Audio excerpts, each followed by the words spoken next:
સુરતથી વધુ એક સમાચાર સામે આવી રહ્યા છે। સુરતના કોંગ્રેસના ઉમેદવાર અને ટેકેદારો સામે ફરિયાદ નોંધાઈ છે। સુરત પોલીસ કમિશનરને અરજી કરવામાં આવી છે। એડવોકેટ જમીર શેખ સાથે વાતચીત થઈ છે।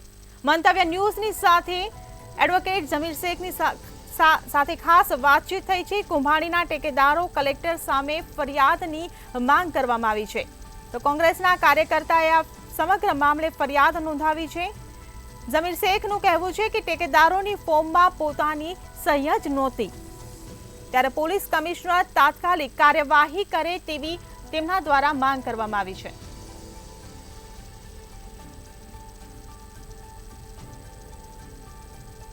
વાત કરી જોઈએ કે જો બી ફરિયાદો થઈ હતી એના માટે જો તપાસો થતા હતા, તપાસ ચાલુ છે અને આ દિશામાં અને જે રીતે કલેક્ટરશ્રીએ વાત કરી કે જે રીતેના એક્શનના બાદ છે આગળના સમયમાં જે રીતે ગાઈડલાઇન્સ મળશે એસીઆઈના આ હિસાબે કાર્યવાહી થશે।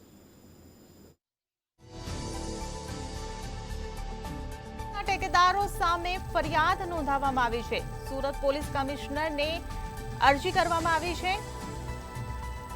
એડવોકેટ જમીર શેખ સાથે મંતવ્ય ન્યૂઝની ખાસ વાતચીત થઈ છે। મંતવ્ય ન્યૂઝની સાથે ખાસ વાતચીત થઈ છે।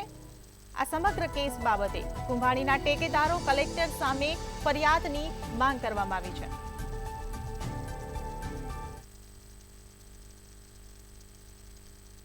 સુરત લોકસભા બેઠકમાં હાઈ વોલ્ટેજ ડ્રામા જે છે તે જોવા મળ્યો હતો અને ખાસ કરીને જે કોંગ્રેસના પૂર્વ ઉમેદવાર નિલેશ કુંભાણી છે તેમના ક્યાંક ને ક્યાંક જે પ્રકારે ટેકેદારો છે તેમના એફિડેવિટ રજૂ થયા હતા અને તેમનું ફોર્મ ત્યારે રદ થયું હતું। તે અને તેમના જે ડમી ઉમેદવાર હતા આ બંનેનું ફોર્મ રદ થયું હતું। ત્યારે કહી શકાય કે જે પ્રકારે લેખિતમાં જે છે તે સુરત પોલીસ કમિશનરને ક્યાંક ને ક્યાંક રજૂઆત કરવામાં આવી છે, અરજી કરવામાં આવી છે કે આ મામલે ફરિયાદ દાખલ કરવામાં આવી છે। એડવોકેટ છે જમીર શેખ એમની સાથે વાત કરી છે। જે પ્રકારે આખી લેખિતમાં રજૂઆત કરવામાં આવી છે, શું રજૂઆતોમાં?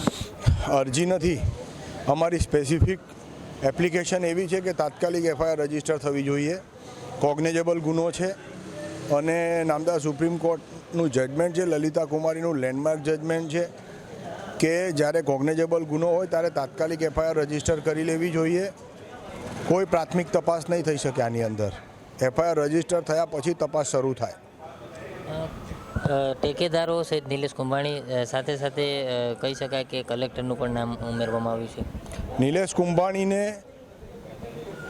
આ એપ્લિકેશનમાં આરોપી તરીકે અમે નામ નથી લખ્યું, કારણ કે ઘણી બાબતો તપાસમાં ખુલતી હોય છે।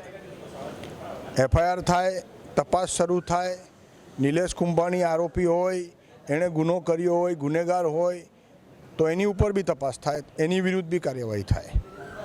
જે પ્રકારે આ ટેકેદારોની જે સહીઓ હતી તે એફિડેવિટ રજૂ કરીને આવ્યા હતા, આખો મામલો શું હતો અને શું એમની સહી હતી કે નહીં હતી?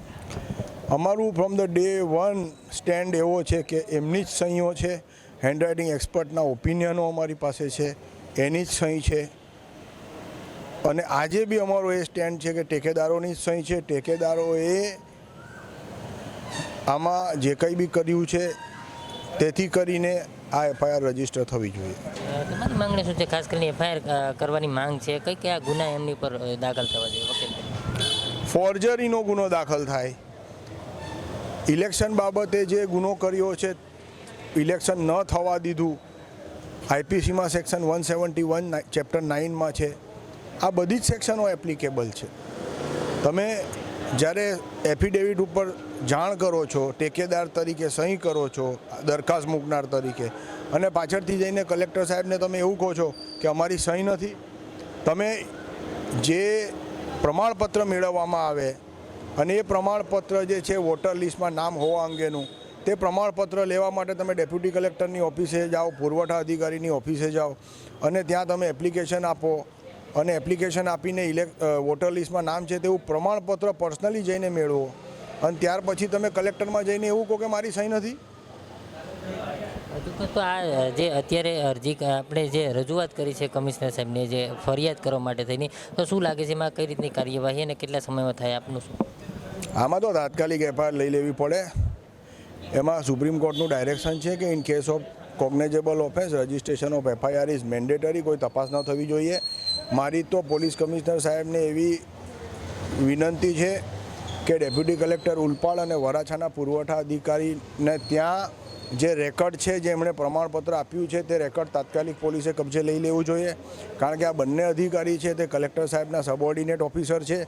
જો આ રેકર્ડ ખોવાઈ જાય તો પણ એવું માનવું કે આમાં કલેક્ટર સાહેબનું કોઈ ઇન્વોલ્વમેન્ટ છે.